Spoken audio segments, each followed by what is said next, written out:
Welcome dear students. Job education में आप सभी का स्वागत है। Dear students and my dear friends, आज हम काफ़ी एक इंटरेस्टिंग टॉपिक पे डिस्कस करने वाले हैं जो सबसे ज़्यादा क्वेश्चन आप लोगों ने पूछा था, फायर स्प्रिंकलर सिस्टम। तो आज हम पूरा जानेंगे फायर स्प्रिंकलर सिस्टम के बारे में। ऑनलाइन जॉब एजुकेशन आपको हमेशा से बेस्ट ट्रेनिंग और बेस्ट एजुकेशन के लिए टिप्स और क्लासेस प्रोवाइड करता आ रहा है। ऑनलाइन जॉब एजुकेशन का मुख्य मकसद है बेस्ट एजुकेशन और ट्रेनिंग। तो आज का जो हमारा टॉपिक है वह टॉपिक है fire sprinkler system. Fire sprinkler system को समझने से पहले सबसे पहले हम समझते हैं केवल स्प्रिंकलर सिस्टम को। ये क्या चीज़ है, मतलब किस तरीके से ये काम करता है। तो अगर हम बात करें केवल स्प्रिंकलर सिस्टम की, तो इसमें दो तरह की गतिविधि हमें देखने को मिलती है। पहला, स्प्रिंकलर इरिगेशन सिंचाई के पानी को लगाने की एक विधि है जो प्राकृतिक वर्षा के समान है। यानी इसकी स्प्रिंकलर के द्वारा एक सिंचाई का भी काम किया जाता है और दूसरा काम जो होता है, सबसे महत्वपूर्ण काम जो है वह है स्प्रिंकलर सिस्टम एक ही सिस्टम में आग का पता लगाने और आग को बुझाने का कार्य करने का कार्य करता है। यानी एक स्प्रिंकलर सिस्टम में दो तरह से काम करता है। उसमें एक सेंसर होता है जिसके द्वारा वह खुद आग का पता भी लगा लेता है और फिर कब पानी का छिड़काव करना है, पानी देना है, यानी ये सभी चीज़ें ऑटोमेटिक तरीके से वह कार्य करता है, जिसके बारे में एक एक करके बहुत डीपली हम जानेंगे। क्या हेड होता है, कैसे होता है, कैसे ये वर्क करता है। तो ये हो गया स्प्रिंकलर सिस्टम। तो स्प्रिंकलर सिस्टम दो प्रमुख रूप से दो कार्यों के लिए प्रयोग किया जाता है। पहला इरिगेशन सिंचाई के लिए और दूसरा आग बुझाने के लिए और आग का पता लगाने के लिए। ये दो चीजें हैं स्प्रिंकलर सिस्टम का। अब हम स्पेशली बात कर लेते हैं फायर स्प्रिंकलर का हेड कंपोनेंट। अब फायर स्प्रिंकलर का हेड कंपोनेंट क्या होता है? फायर स्प्रिंकलर सिस्टम में का सबसे महत्वपूर्ण जो कंपोनेंट होता है, जो उसका उपकरण होता है, उसे हम कहते हैं हेड कंपोनेंट। और यह हेड कंपोनेंट है कुछ इस तरीके से आपको दिखता है। फायर स्प्रिंकलर हेड कंपोनेंट में कितने सेक्शन होते हैं, इस सेक्शन को देख लीजिए। तो इसमें अगर बात किया जाए तो इसमें प्रमुख रूप से चार चीजें होती हैं जो काफी महत्वपूर्ण होती हैं। पहला जो होता है वह है डिफ्लेक्टर, दूसरा फ्रेम और तीसरा टेम्परेचर सेंसिटिव ग्लास बल्ब और चौथा होता है आपका सीलिंग असेंबली।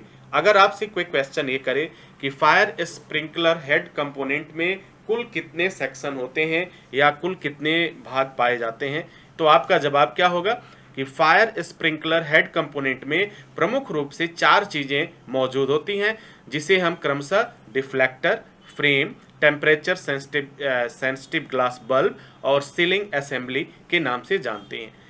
अब ये इसकी साइज की बात कर लेते हैं। साइज ऑफ ग्लास, इस ग्लास की साइज कितनी होती है? तो क्विक रिस्पांस के लिए जो ग्लास की साइज होती है वो 3 mm बल्ब होता है। स्टैंडर्ड रिस्पांस के लिए 5 mm बल्ब का प्रयोग किया जाता है। आपसे एक क्वेश्चन हो सकता है कि फायर स्प्रिंकल में क्विक रिस्पांस के लिए कितने mm का बल्ब प्रयोग किया जाता है? तो आपका जवाब होगा 3 mm का बल्ब प्रयोग किया जाता है। एक फायर स्प्रिंकलर में स्टैंडर्ड रिस्पांस के लिए कितने mm का बल्ब आप इस्तेमाल करेंगे? तो आपका जवाब होगा 5 mm का बल्ब इस्तेमाल करेंगे। अब अगला क्वेश्चन आपका हो सकता है कि बल्ब का ऑपरेटिंग टेम्परेचर क्या होता है? बल्ब का फायर स्प्रिंकलर के हेड में जो हेड कंपोनेंट होता है उसमें जो बल्ब अवेलेबल है उसका बल्ब ऑपरेटिंग टेम्परेचर क्या होता है?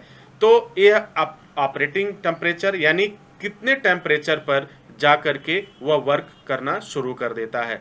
तो ये होगा 57 डिग्री सेंटीग्रेड से लेकर 135 डिग्री फ़ारेनहाइट पे मिनिमम से शुरुआत होगा। उसके बाद पहला होगा, दूसरा होगा 68 degree centigrade, 79 degree centigrade, 93 degree centigrade और 141 degree centigrade, finally 182 degree centigrade. ये बल्ब ऑपरेटिंग का टेम्परेचर होता है।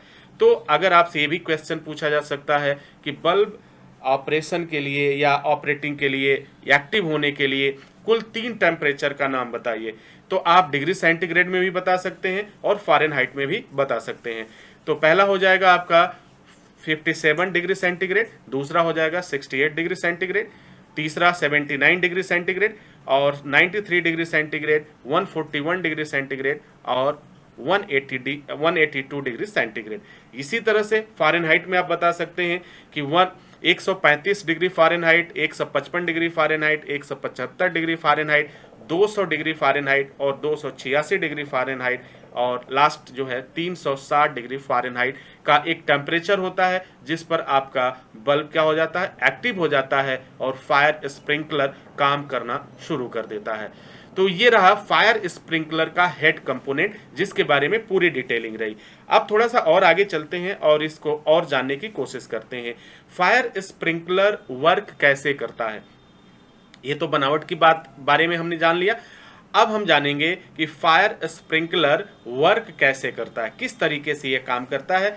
तो इसके लिए हम दो चीज़ों को समझेंगे, दोनों को कंपेयर करेंगे। अगर हम होम फायर स्प्रिंकलर की बात करें तो यहाँ पर एक टिपिकल होम फायर स्प्रिंकलर जो कवर करता है मिनिमम 12x12 स्क्वायर फुट का अगर एरिया हो तो उसमें यह बेहतर काम करेगा। और यह स्प्रिंकलर में जो होम स्प्रिंकलर है इसमें 3 चीज़ें मायने रखती हैं। पहला, पाइप, यानी जहाँ से पानी कनेक्ट किया गया है, कनेक्टेड टू सप्लाई। किस चीज़ का सप्लाई? वाटर का सप्लाई। दूसरा, प्लग, फ्री वाटर। और तीसरा जो होगा आपका लिक्विड फील्ड बल्ब, ठीक है, ब्रस्ट एट 135 यानी 135 डिग्री से लेकर 165 डिग्री फ़ारेनहाइट। और नीचे सबसे हिस्सा है स्प्रिंकलर का। जैसे ही ये बल्ब हटता है, ब्रस्ट करता है या समाप्त होता है, यह बल्ब जो है एक तरह के फ्यूज की तरह काम करता है। जैसे इलेक्ट्रिसिटी में अगर फ्यूज चला जाए, फ्यूज उड़ जाए तो आप देखते हैं कि पूरी सप्लाई क्या हो जाती है, बंद हो जाती है। लेकिन फायर स्प्रिंकलर में क्या होगा कि जैसे ही यह बल्ब ब्रस्ट होगा यानी यह टूट जाएगा तो ऑटोमेटिक पानी की सप्लाई आने लगेगी और यह स्प्रिंकलर स्टार्ट हो जाएगा और चारों तरफ क्या करेगा, पानी को वो फैलाने का काम करता है, छिड़कने का काम करता है, जिससे आग पर तुरंत काबू पाया जा सकता है। अब दूसरा देख लीजिए, how home fire sprinkler work. जो घरेलू हो है, एक दिखाया गया इमेज आपको पाइप कनेक्ट के साथ और दूसरा दिखाया गया है बिना कनेक्शन के साथ। तो जो आपका स्प्रिंकलर होता है कुछ इस तरीके से होगा, आप देख पा रहे हैं। डिफ्लेक्टर होगा। डिफ्लेक्टर कौन किसे कहते हैं? जो सबसे निचला हिस्सा जो होता है, deflector spray water to cover area.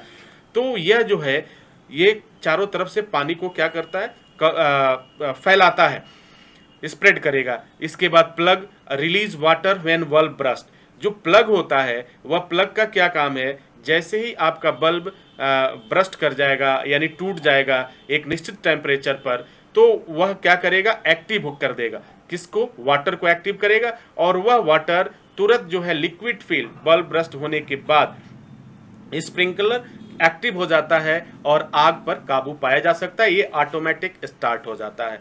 तो डियर स्टूडेंट्स, आपने देखा कि फायर स्प्रिंकलर इस तरीके से वर्क करता है। अब हम बात कर लेते हैं, आपसे क्वेश्चन पूछा जा सकता है, अगर आप इंटरव्यू के लिए जा रहे हैं तो आपसे क्वेश्चन पूछा जा सकता है कि डिफ्लेक्टर स्प्रे वाटर का क्या काम है। तो सीधा सा जवाब होगा, यह पानी को क्या करता है, चारों तरफ फैलाने का काम करता है। लिक्विड फील्ड बल्ब जो है उसका क्या काम होता है? तो लिक्विड फील्ड जो बल्ब होता है उसका काम ये होता है कि एक निश्चित तापमान पाने के बाद वह क्या करेगा, ब्लास्ट करेगा, ब्रस्ट करेगा यानी टूट जाएगा, जिससे वाटर का कनेक्शन होगा और स्प्रिंकलर्स क्या करेगा, वह एक्टिव हो जाएगा और चारों तरफ वाटर का छिड़काव करना शुरू कर देता है।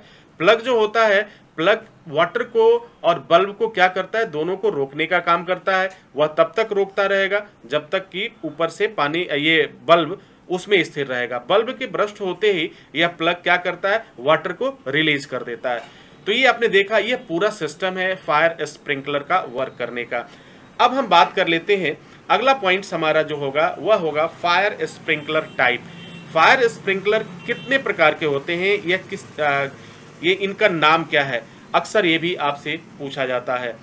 तो अगर ये देखा जाए तो लगभग जो बहुत ज़्यादा इस्तेमाल किया जाता है, जो इंटरनेशनल स्टैंडर्ड है, इसमें 6 तरह के आपको फायर स्प्रिंकलर देखने को मिलते हैं, जिसका नाम है, पहला है कन्वेंशनल, अपराइट, पेंडेंट और horizontal side wall, vertical side wall, recessed pendant, और उसके बाद से है रेसेस पेंडेंट, कॉन्स्क्लर्ड हॉरिजेंटल साइड वॉल, और जो है कॉन्क्लर्ड पेंडेंट। ये 9 तरह के फायर स्प्रिंकलर सबसे ज़्यादा उपयोग किए जाते हैं, जिसका अलग अलग एरिया के हिसाब से, प्लेस के हिसाब से, स्पेस के हिसाब से, और सुटेबल क्या चीज़ वहाँ पे है, अवेलेबल है।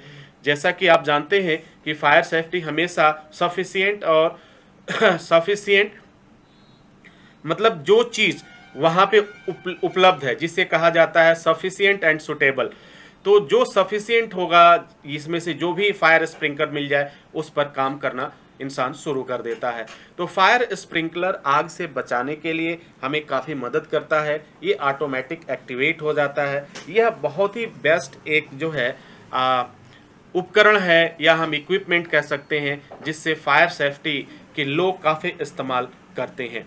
तो dear students and my dear friends, I hope कि आपको ये सारी जानकारी मिल गई होगी। इसी के साथ हम इजाज़त चाहेंगे। नेक्स्ट वीडियो में हम पुनः हाजिर होते हैं। तब तक के लिए wish you all the best. Thank you for watching, thank you for learning.